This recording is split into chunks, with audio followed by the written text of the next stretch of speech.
Hi, everyone. Welcome back to our Joyful Journeys interview series. We are here in week 2 with a really exciting interview and a really exciting topic. As most of you are probably aware at this point, every girl participating in Girls on the Run this season is making history by being some of the very first participants to take on our brand new curriculum called Hello Superstar.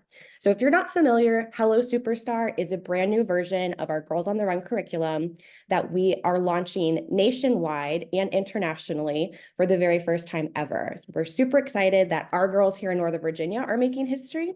And because of that, there are brand new topics in the curriculum that our girls are learning about. And today's topic is one of those. So I am here today with Kristen Cheman of LMI. Kristen also serves on our board at Girls on the Run, helping provide strategic direction to us. And she is here to talk about our happy pace. So happy pace, brand new lesson that the girls are getting into, and is really about teaching them the importance of having your energy high, being on the go, but also recognizing when you need to take those moments of rest, relaxation, and recharging.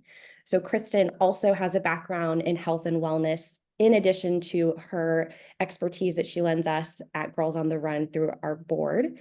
But Kristen, thank you so much for being here with me. Tell us a little bit about yourself, what you do professionally at LMI, what you do for us on the Girls on the Run board, and how you promote your passion for health and wellness. Sure. Hello, everyone. I am Kristen Cheman. I'm the Senior Vice President for Digital and Analytics Solutions at LMI. LMI is a technology-forward consultancy that is driving innovation for customers in the federal government, and I lead our IT and analytics business. So I'm responsible for our team and our capabilities in that area. And LMI is a major corporate sponsor for Girls on the Run Northern Virginia. And I have the opportunity to serve on the board through that.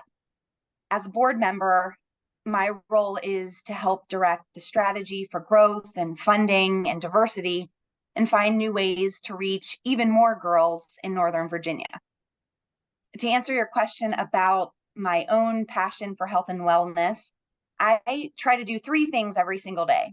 The first is I try to move my body by exercising 5 to 6 times a week, including running, like many of you.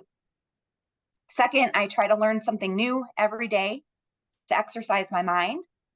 And third, I try to spend time outside to enjoy the fresh air and sunshine. That usually happens walking my 2 dogs, and that boosts my spirit and my energy.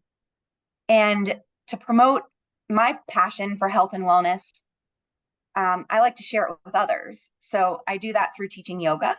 Yoga strengthens and stretches the body. It increases mental focus and it boosts your mood by decreasing stress.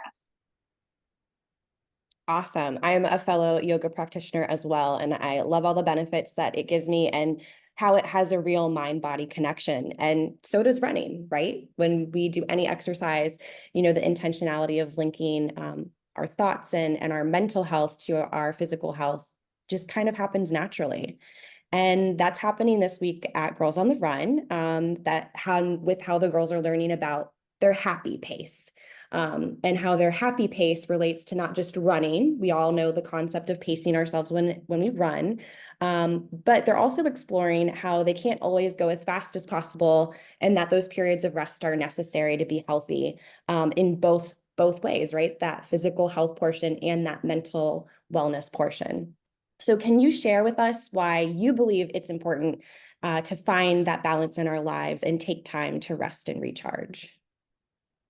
Yeah, I think finding balance in life is critical for overall well-being, both physical and mental. And just like you pointed out about running, you might be able to push really hard for a short period of time.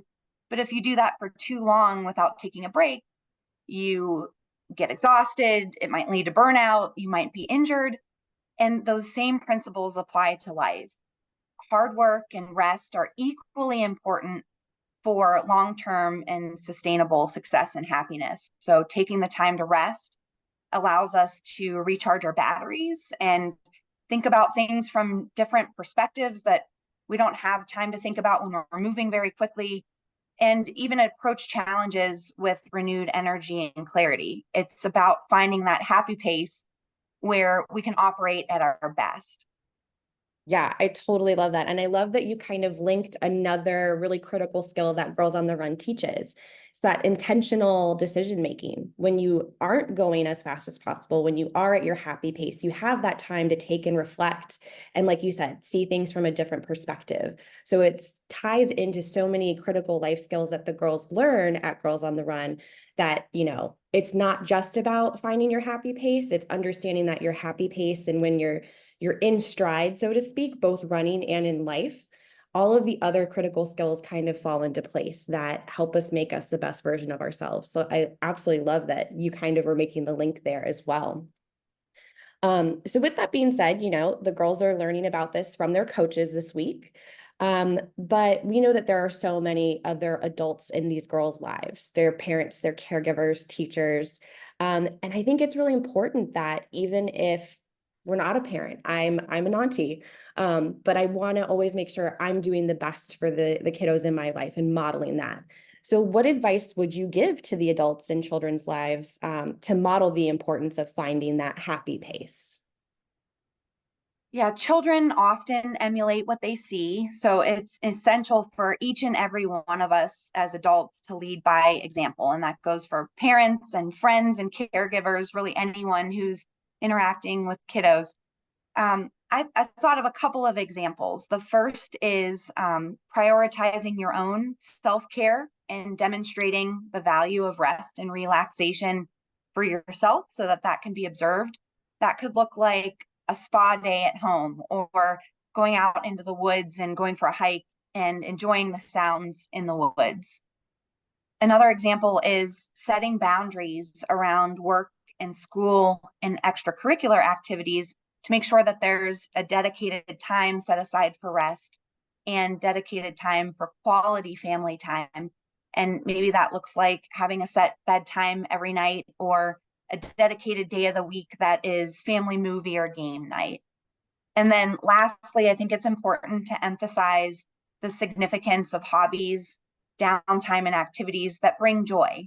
I have a friend who reflects at the end of each day at dinner time with his family on one thing that went well for each of them that day. It shows that life isn't always about the constant hustle. It's about finding joy and learning through the journey. I love that. I love all three of those tips. And I honestly think that, the three things that you said you do for yourself at the top of our chat today of moving your body, learning something new, and getting outside. I mean, those are three really simple places that if somebody's kind of like, where do I start? Maybe those are the three things that you set a goal for yourself to do every day. And like you said, and you just doing that, kids kind of absorb what they see, and that is a great way to set that intentional modeling of that behavior. And very accessible for anyone too. Adults, kids, it doesn't matter. Anyone can do those things. 100%. I love it. I love your insight so much. So changing gears a little bit more, away from maybe our happy pace topic, but as a board member, like you mentioned, you help us strategically plan where we're going, growing, and glowing, as we like to say. So what's something that excites you the most about Girls on the Run of Northern Virginia's future? What excites me the most is the opportunity to continue to empower young girls in our Northern Virginia community with life skills and confidence that they'll carry with them well into adulthood as they grow up to be really our next generation of community leaders. And for those that didn't have access to or the opportunity to participate in Girls on the Run as a kid, we are expanding our program offerings to include Girls on the Run for grown-ups. And I think that just goes to show that it's never too late to start prioritizing your health and wellness. And I'm super thrilled to be part of an organization that's dedicated to making a difference in the lives of girls and our entire community. Awesome. I love that too. And we are also so excited for our Go to for Grown Up series, as Kristen mentioned. If you like these little snippets of where we have these conversations every week where we're following what the girls are learning, we actually have an entire workshop series dedicated to bring that learning to adults in any organization, any manner. And we're just really excited, like you said, to share that with the community and in hopes that we drive health and wellness forward across the Northern Virginia region. Well, Kristen, thank you so, so much. This was amazing. Loved your insight, loved your very tangible tips and tricks that you shared with our audience today. And we are so grateful for having you be a part of our Joyful Journey series. Thank you so much for having me. And I just want to wish the girls all the best in finding their happy pace. Awesome. Love that. They will definitely be finding their happy pace this week and every week to come.